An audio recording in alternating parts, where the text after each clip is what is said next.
If you're a lineman in charge of keeping the lights on, Grainger understands that you go to great lengths and sometimes heights to ensure the power is always flowing, which is why you can count on Grainger for professional-grade products and next-day delivery, so you have everything you need to get the job done. Call 1-800-GRAINGER, click Grainger.com, or just stop by. Grainger, for the ones who get it done.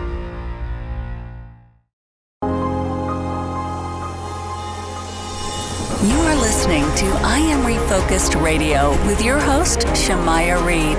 This show is designed to inspire you to live your purpose and regain your focus. And now, here's your host, Shamaya Reed. Welcome to I Am Refocused Radio. Once again, we are here today, and just like any other time, we have another amazing show lineup for y'all today. We have a true honor. We have a great pleasure talking to our guest, who is the name G. Michael Hopf. He is a USA Today best-selling author whose incredible life journey has clearly shaped his compelling narratives, from his service as a United States Marine combat veteran to his experiences as a bodyguard and commercial diver. Mr. Hopf brings a unique depth and realism to his work.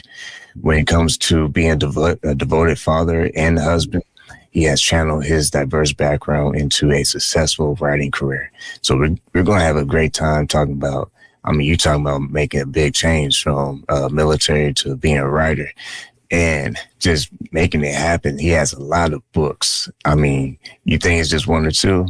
Nah, it's like a series of many. So if you go to gmichaelhoff.com, you'll be able to get a little taste of all the amazing work he's been doing in his writing phase.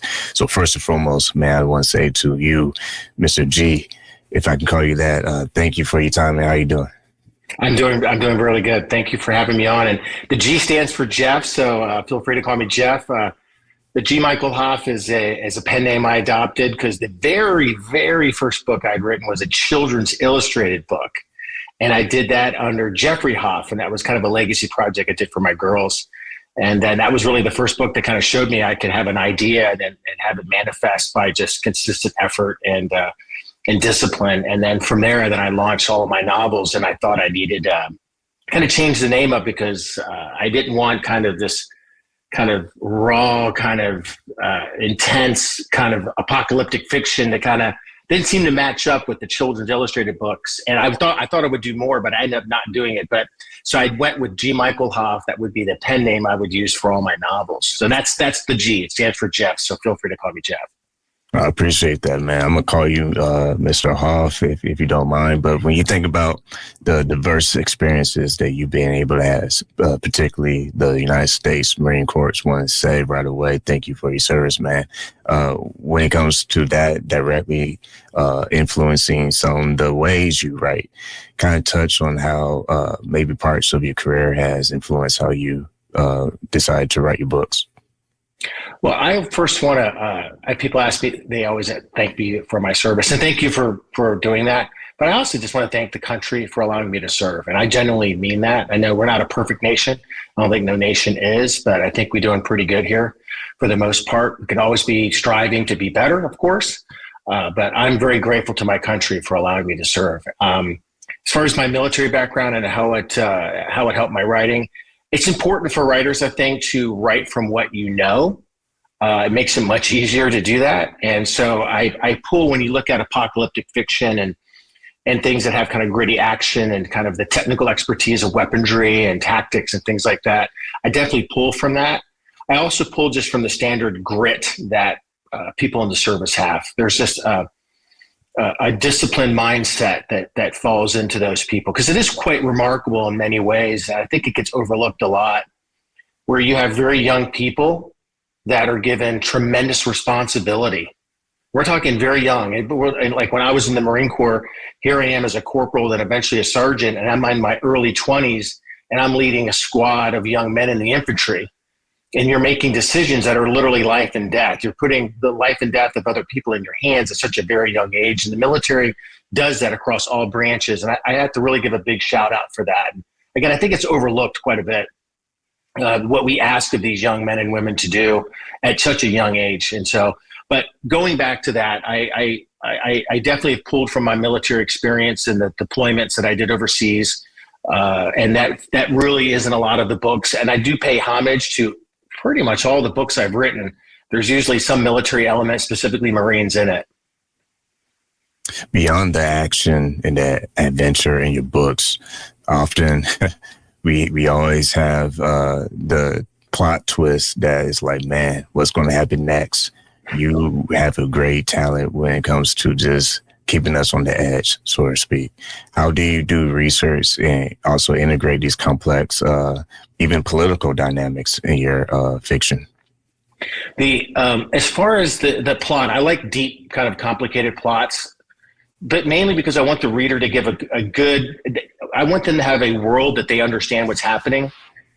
Some writers want to keep it very simple. So like if I look at my very first novel, The End, and in fact, the entire series, I have multiple point of views so that you have this event, which is a super EMP is detonated over North America.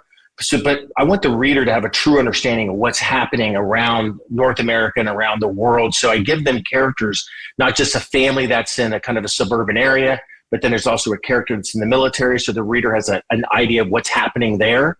And then also there's a point of view character, main character is also in the government. So you're seeing all these different POVs and you're getting a real world understanding of what happens in a kind of global event that would be, say, a super EMP detonated over the continent, and then the subsequent grid collapse that would come from that.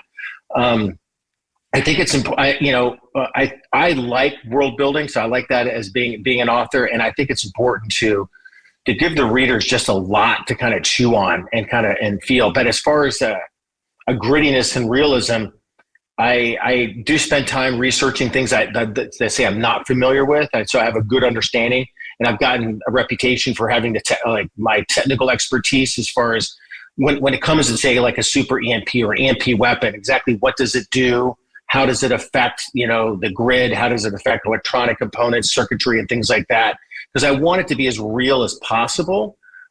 So most of my books are what they call reality-based apocalyptic books versus kind of where you're, science fiction based, zombie, things like that. Those are great for entertainment, and I enjoy a good zombie apoc book or show anytime too.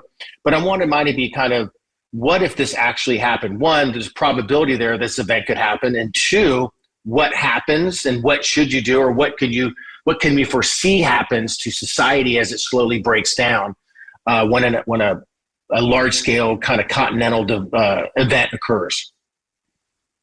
Once again, listen to Refocused Radio and watching us online, talking to our guest today, USA Today bestselling author and United States Marine Corps veteran, G. Michael Hopf. Go to his website, gmichaelhopf.com. I'm telling you, tons of books. He has different series, multiple series, so you have a lot of time to entertain yourself. My next question for you, sir, is when you, as a writer, you're known to describe yourself modestly as just a guy stringing words along. When you believe in the creativity approach of making this still entertaining, right? I mean, that's what keeps people holding the book. How do you develop those techniques, if you will, stringing those words together, still in a creative flow, but also thought-provoking story? That's a great question. And I think it's important, with intention, kind of a mindset of intention. What am I doing? And I think all writers should approach that. One, I think it's important for the writer to write the book that you as an individual want to read yourself. Then you stay true to that. You kind of get outside of yourself too much when you're trying to write for other people, and you're never going to make everybody happy. And so write the book that you want to read, and there is an audience for that. I don't know how big it will be, but there is an audience for whatever you're writing. But I do think my job really is just to be a storyteller. I'm not here to win awards. I'm not here to win prizes, literary prizes. I just wanted, first and foremost, to entertain people. That's the thing. That's what novels are supposed to do. Yeah, you can drive messages in the words and get people to take something from that. I think, by the way, fiction is the best way to drive a message, by the way, more than, say, nonfiction books. And that's because of the emotional connection that the reader gets with the character as they're dealing with something, and they can really pull that in. But my job, I think, is just to entertain people. I want people to have escapism, to kind of, when they sit down after a long day or at work or whatever they're doing, and they just pick up a book and they just escape into another world. And that's, again, my main purpose and my main intention is just to entertain people. As far as having the flow, how I write, I'm not a guy who has like complex outlines. Not completely opposed to outlines, but I'm not an outline guy.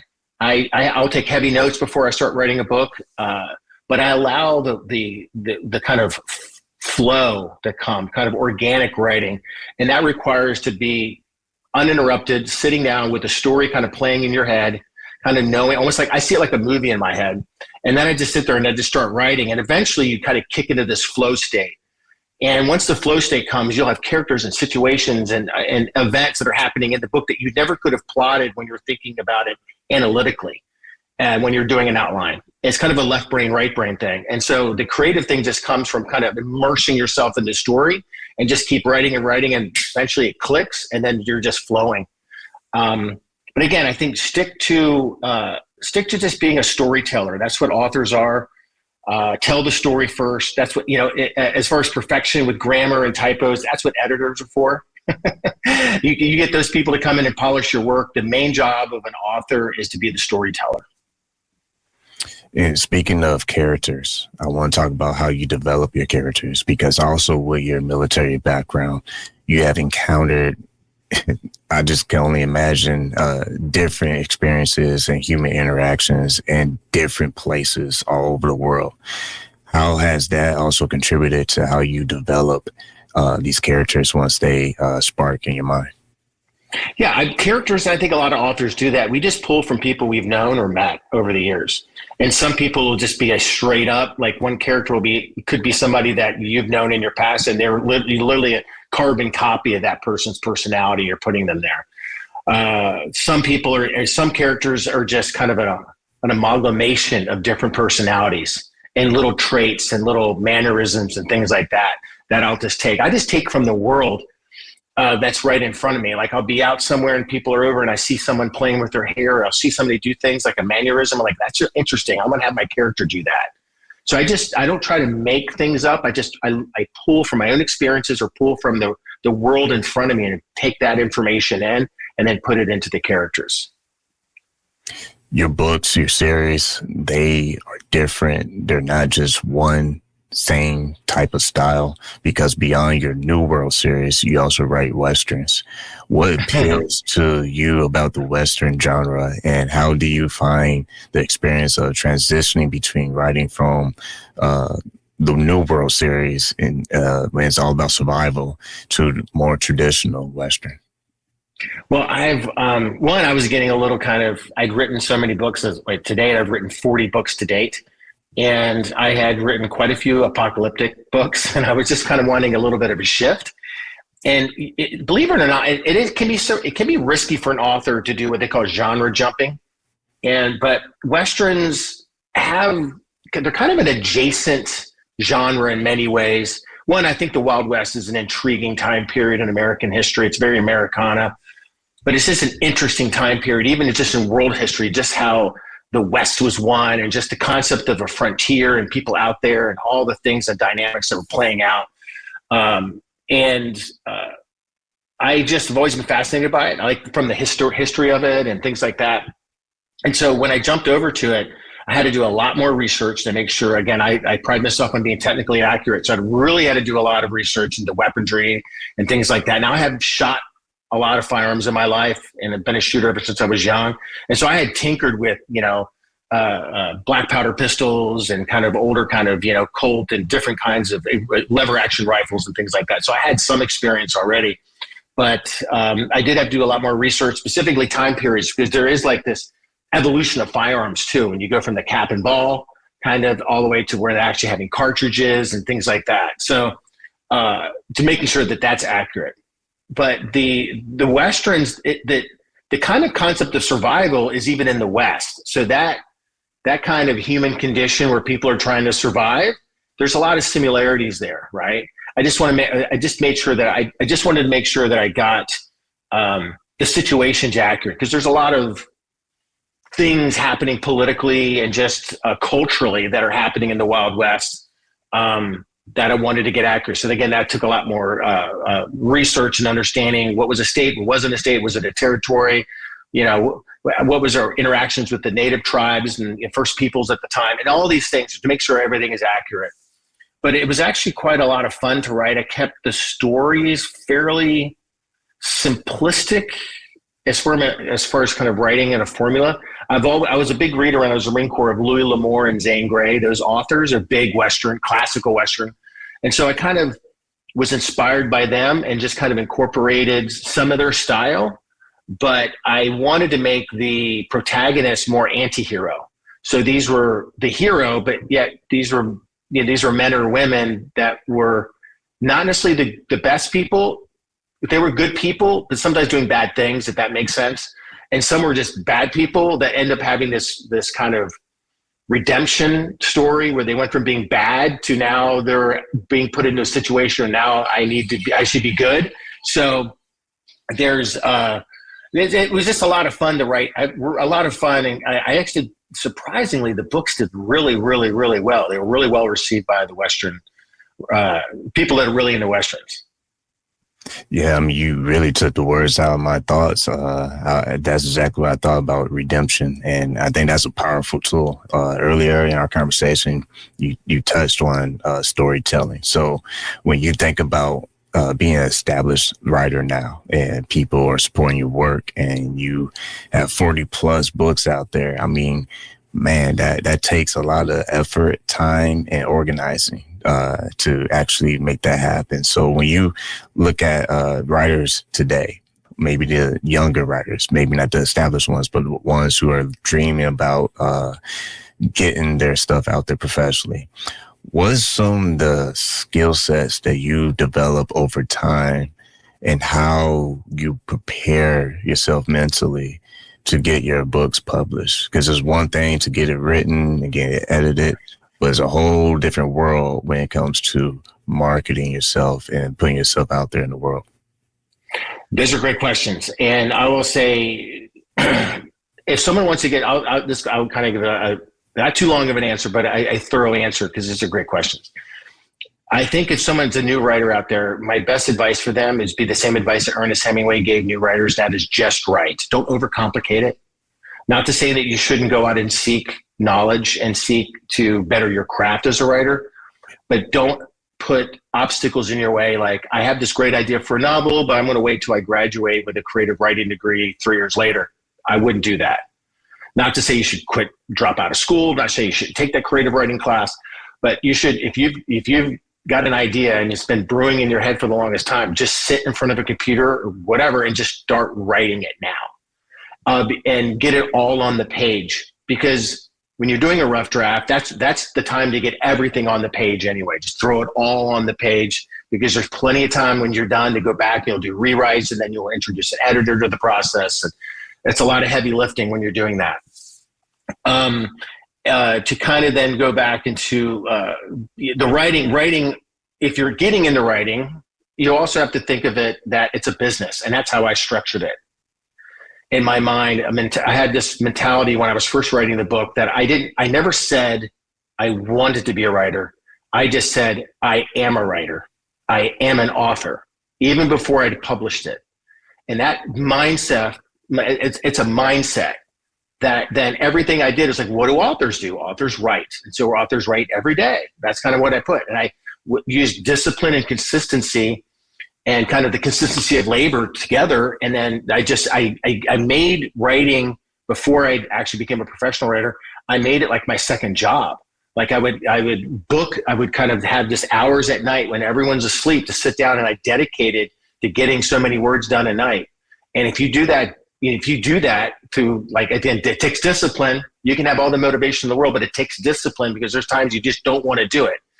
So it takes discipline, and then you just put the consistency of labor on it, and then you do it 2,000 words a day. I mean, in a month you have 60,000 words. In 2 months you have 100. You've got a novel now, or a book. And so take yourself serious. Don't treat it like a hobby, because if you're going to put that kind of time and effort, you should respect your time. and therefore treat it with the respect that I'm going to treat this like a job. I want this to be successful. I want this to sell. I want this to even make a lot of money. I know I've run into authors, or I call them the starving artists, and they'll say, I don't really care if it sells, or I don't care if I make money. That's what I hear. And I go, well, you should, because money is a direct relation to whether it's been successful or sold or not. Now, what you do with your money is a whole other thing. If you sell a bunch and then you can make a bunch of money and you give it away, great. But if you're making a bunch of money, that means you've sold a lot of books. And that's the purpose of writing the book. You want it to touch the world. You want as many people as possible to read it. Otherwise, what's the point? And so respect yourself, respect your time, and respect the story that you're writing, that you want it to touch the world. So give it the respect of treating it. So once you're done with the book, the next thing before publishing, you have to make sure that you get it professionally edited. You cannot self-edit. It's impossible. Your mind will just look over words. So make sure you do all the things that aren't going to hinder it or harm it once you do publish it. That's professionally edit it, professionally format it, have people read it, to look for it and make sure it flows and looks good. Get a great looking cover for it. Again, it's something you're putting on. You want it to look beautiful. First impressions count. And then when you get to the marketing standpoint, there's, you've got to be so proud of your book. You're wanting to, share it with the world. And there's two ways of doing it. You can self-publish, or you can find a publisher. Getting a publisher is very difficult these days. In fact, it's always been difficult, but there's so many ways of self-publishing now. In fact, it's been democratized in many ways. So you can get your words out to the world. But if you're going to do that, make sure it's technically accurate, it's written well, it's beautiful, it's formatted. And then the marketing comes down. Yeah, how do you do that? That's always kind of the question. You're going to have to probably spend some money. You're going to have to, podcasting, by the way, is the best way. There's two ways, I think, in marketing that I've seen successful owning 2 publishing companies. That is marketing specifically on Amazon, because that is a marketplace where people are. So you spend financial resources there because that's where the buyers are. When you're on Amazon, you're there to buy. So you're in the marketplace. And so you advertise there. Social media is more about creating awareness. Not to say there won't be a direct sale, but it's more about awareness of who you are and what your brand is. And maybe you can drive some people to buy a book, but mainly we've all been on social media. You're kind of doom scrolling or going through it. You're being entertained. You might see an ad for a book, and then you'll just keep moving on. But when someone's on Amazon, they're there to buy, and they're in looking at books, they're to buy a book. So that is where the best place to target monies for advertising. And then I think a really good way of having someone not just brand awareness, but also direct sales, because they get to know you, is doing podcasts like yours. It's podcast tours, specifically longer form conversation like we're having. Really just allows the listener, they understand, they go, I like this guy, or I like this person. I like what they're saying. I think I want to pick up their book. Every time I do podcast tour, I see a direct connection between the number of podcasts I do and then the sales increase. I'm already seeing it now. I think I've done like 40 some podcasts in the past month, and you can absolutely see it. So those are the two things I tell the authors I represent. Like, we put money in Amazon and then get on podcasts. Talk about yourself, talk about your books, talk about your expertise, whatever that is. Just listen what you're saying. And by the way, you listen on Refocused Radio, watching us online, talking to our guest, G. Michael Hopf. Go to his website, gmichaelhoff.com. What I hear you saying is no different back in the day when I was in school. I mean, I'm not old, but I'm 35 on 36 next month. But in my day, it's a good age. Right. In my day, when we was in school, I went to Washington Technical Middle College, and the dean, he said something that was very profound. And he reminded me just how you illustrated the whole process of how you market yourself and get yourself prepped, and explaining how you get these numbers beyond other podcast shows. It's very strategic. And I wanted to share that my dean, he said something that was so cool that you remind me of. And that is, in life, you pick up these tools and you collect them and you put them in your toolbox. But if you don't use those tools, if you don't start understanding how they work, then they're just in the toolbox. Mm-hmm. So I want to say that to make the point that everything you're saying right now, if there's an aspiring author, or there's a established author who just wants to do better in sales or marketing or whatever, they should take what you're saying and actually start doing something about it. It's almost like if you're in art class and you're, everyone knows what it was like back in the day, trying to get that lump of clay, and the art teacher's telling you to make something spectacular. You're inspired by all this great stuff you see in magazines or art history or whatever. You look at your blob of clay, you're like, man, this is going to take a little bit more effort. And that's what I'm hearing from you. It's not about having the perfect vision that you accomplish, but it's more so like, I want to track back to what we said in the earlier interview, and that's being the flow state. And I believe the only way you can be in that flow state is that you actually are using these tools that are shaping your vision. Because I feel like a lot of times we get a lot of disappointments, and if we're not careful, we allow that to deter us from what we're trying to accomplish. And what we start doing is making excuses. Well, it wasn't for me. And I guess I just don't understand it. I don't get it. So I'm just going to stay right here and never push forward. You as an entrepreneur, how did you get over those hurdles when you were like, at first, man, I'm not hitting the numbers I want? What did you do to keep yourself focused? Just be like, okay, well, that's just a seasonal situation. In the next chapter of my entrepreneurship story, this is why I did X, Y, and Z to get over that hump. Great. Another great question. You got some really great question. And I'll say this, reframing. Everyone's going to go through hardship. Everyone has adversity. It's all relative, whatever that is, but everyone has it. And you're going to encounter it. I don't care what you do, you'll encounter it. I reframe everything that happens in my life as an opportunity. If it's bad, it's now an opportunity that I'm there. I look for the lesson that can be learned in that time, in that moment. And there's also something to be noted too, and that is understanding what failing is and what failure is. So everyone will fail. Failing is present tense. I'm failing. This isn't working. When you give up that's when you become a failure. It's past tense. But everyone fails.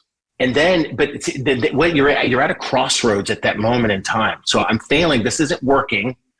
If you kind of pull back from that, get kind of a 30,000 foot view of it, and like, okay, that's not working. What can I do? Do I keep pushing forward? Do I adjust? What can I learn from this? And then if you come from it with that approach, that mindset, and don't get upset, you will see the answer. The answer will come to you. I trust it now. Like whenever something happens to me, Jocko Willink, the Navy SEAL, he has a book called Extreme Ownership. And it's incredible once you take that ownership over your whole life, by the way.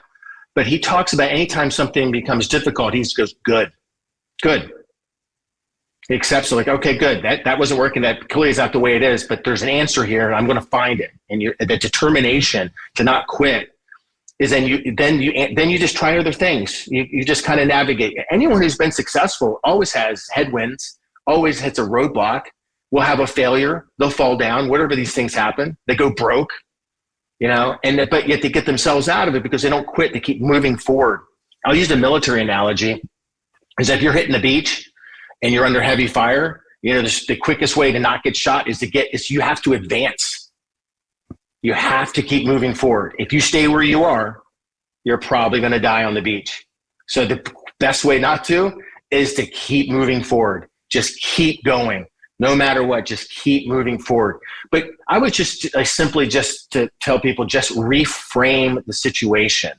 Like, okay, there's an opportunity in this bad thing, and I'm going to find it. It's so often when the door closes in your face, so many people find themselves up against the closed door looking at it, and that's all they see. Yeah. If you step back from the door, you'll see that other doors are open. And then you can start, so you can't focus on the closed door, focus on the other things that might have now appeared in front of you. And you can't see them if you're not looking for them. I know this can get kind of esoteric, it's an absolute mindset thing and how you think. Like before my first book before it got published, I never thought of failing. I only saw myself. I saw myself at book signing books. I would see in like visions, like I would meditate and just see my book, people around the world reading it. And that's all I saw. I only looked at what I wanted to see in my mind, not if it's going to fail. I knew this reality. Of course, things are going to happen. I'm going to have bumps in the road, but that's a part of life. And I choose those as opportunities to learn. And then I only look at what I want. And then I just keep moving down the road toward it. And I get a lot of what I see in my mind. It eventually comes. But it does take effort. That's where the discipline comes in. I tell someone the other day, it's like, how does inspiration and motivation can only get you so far, like get you off the blocks. But in order to get to that where you're going, you've got to just suck it up sometimes. And you don't want to do it. I mean, look at the great sports, the athletes we have. If you look at all their stories, there's a similarity that they don't want to get up on early Sunday morning and go hit the gym or go out to the football field. That's the last thing they want to do, but they know they want to be great. They've got to do it. And that takes discipline. This is where discipline is critical. That's the discipline will pull you out of the funk and get you, because you're looking at the dream of what you want. It's there, it's down the road, but you can get there. And some days you're just not feeling like you don't want to get out of bed. You want to go hang out with your buddies one night, but nope, you got to go do this first. So discipline plays a big key. Mindset, very big key. Reframing situations, looking at everything as an opportunity, even when it's not. I mean, even when it doesn't appear to be. And man, we could probably go for another 30 minutes, but I looked at the clock. When you think about value, we can keep talking. I'm good. If you want to have this longer, I got time.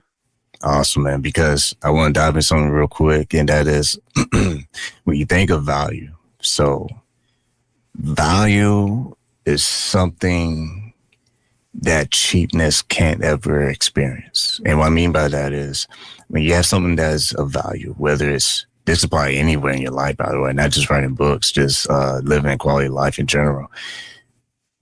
Once you completely understand that value comes with certain sacrifice, like it doesn't come with shortcuts. It doesn't come with a secret formula. If I just say this in front of the mirror 10 times, I'm just miraculously going to have all these blessings come in my life. I love what you said throughout the interview, especially in the beginning when you talked about just the consistency of writing, not worrying about it being completely polished and perfect, but just allowing yourself to be in that flow state. And I want to say the flow state is like what I'm saying with value. In order to reach that point, you have to have those underlining trainings and reps and practices and failures, but not completely quitting, but more so, like you said moments ago, reframing the situation and using all the adjustments that you need to in order to, it's training, right? It's order for you to press into that new territory that you are not even used to. What do you think about that, values and sacrifices, and how that plays a role in the person elevating? Oh, yeah, well, because they're, and that's another thing I would like. Yeah, there are sacrifices, but then you can even reframe that to make that, is it a sacrifice or is it an investment, right? We can take the word and reframe it, redefine it. Because sometimes people are like, I don't want to sacrifice this. I want to go hang and party with my guys, or I want to go do this. I'm sacrificing. But what if you sat back and go, I'm investing because I love myself. I love my dream. I know what I want to do. And I'm going to take this block of time and I'm investing it. That's good. Forward to my dreams. I'm paying myself, my future self, with my time today. I agree with you. So you're right. It's some people who say it's sacrifice. I look at it with a reframed definition that it's an investment. And some people don't want that because you know how important things are from a value standpoint, what you're willing to do for it. How much do you value it, right? I see people all the time because it's amazing. I have some friends that are incredibly wealthy. yet we'll go out somewhere and like, I'm not buying that guacamole. It's $5. I'm like, bro, that's like 5 cents for you. Like, that's nothing. But their value system is like that. The $5 guacamole is too much, but they're going to go buy the Bentley. Okay. Right. That's just the value system that they have. And so I never judge that. I never judge. Because that's a subjective thing. Right. But the concept of like anything, like there's nothing that just comes. Like when people talk about manifestation, and you were talking about like looking in the mirror and saying positive affirmations, what's on the other side of that is action. It requires you to act and to move. You may not even know the direction you're going, but I do know it's like you're on the beach. You just got to move forward. That's the whole thing. You don't know where you're going to get to that bridge of incident. But you see, you have an idea where you want to go. You may not even see the goal, but you just have to see it in your mind. You just got to keep moving forward. And knowing that you're going to have bumps in the road, knowing you're going to have these things. And so you've already accepted that. Like this is it, but you reframe it that there are opportunities to learn, to grow, to become whatever you're doing. Like this is part of the process that I need in order to build the character, in order to build the expertise, in order to build the confidence. But nothing ever comes from not doing anything. From like the part of the action is key. Like when you look at someone that's got a great body, they're really fit. Well, that doesn't come from a pill. That comes from discipline and like consistent labor that they do every single day. And then you take that consistent labor over 3 months, 6 months, they're a completely different person. Their body's changed. Same thing with the mind. And by the way, I believe when you're talking about the mind, we have to exercise our mind as much as we exercise our bodies. I believe in meditation. I meditate twice a day, one in the morning and once in the evening. And it's invaluable to quiet my mind and just be present.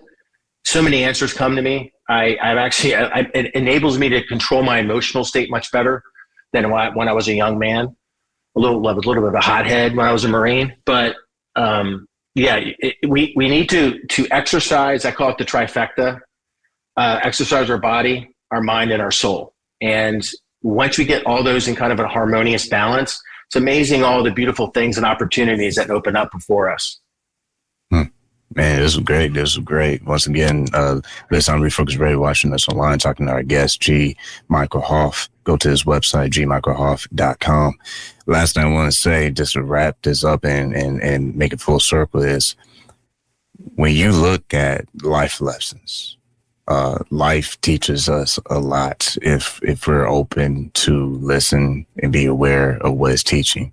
I love what you said about just not thinking about the good statements and visions, or if you will, if you make these affirmations, but it is about what you actually are going to do about it. It makes me think of if you really have a good value system or something, you are going to look at it as an investment versus a burden and sacrifice. Because yes, life can get heavy, but where are you tracking like your next steps? Because if someone gifted you a nice car, are you going to be the person that just drives it until it needs maintenance?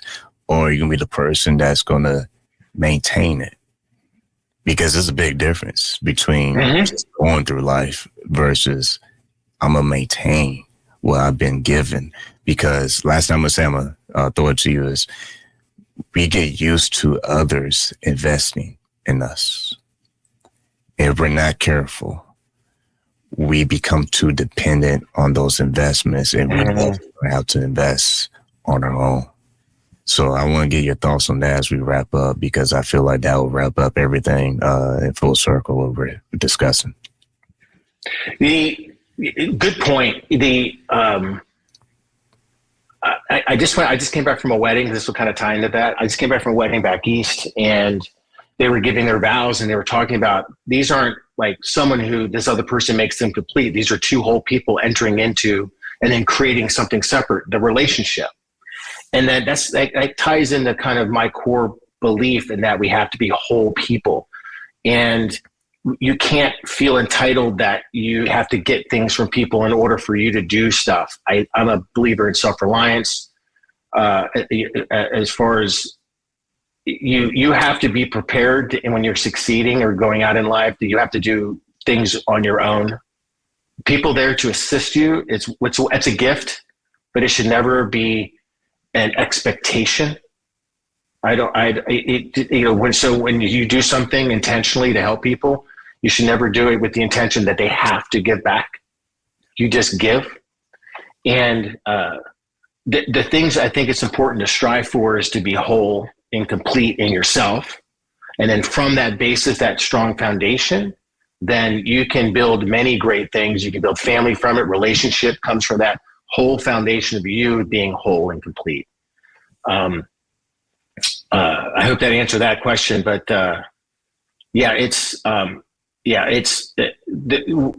we have to find the way to be complete by ourselves and not rely on anybody else. Well, I appreciate you sharing that with our audience and our viewers. Once again, if you're listening, you're watching on Refocused Radio and watching us online, talk to our guest, G. Michael Hopf. Go to his website, check out all his books. Like I said, over 40 plus, you will not get bored. You have nothing but time, especially if school's out. This might be a great time to go shopping and get some books so, your kids can stay sharp during the summer. So once again, his website, gmichaelhoff.com. Like I always want to say to our guests, like every time we talk to our guests, thank you for your time. And I just hit a blooper, but that's okay. Like always, man, thank you for what you do, man. No, thank you. It was an honor.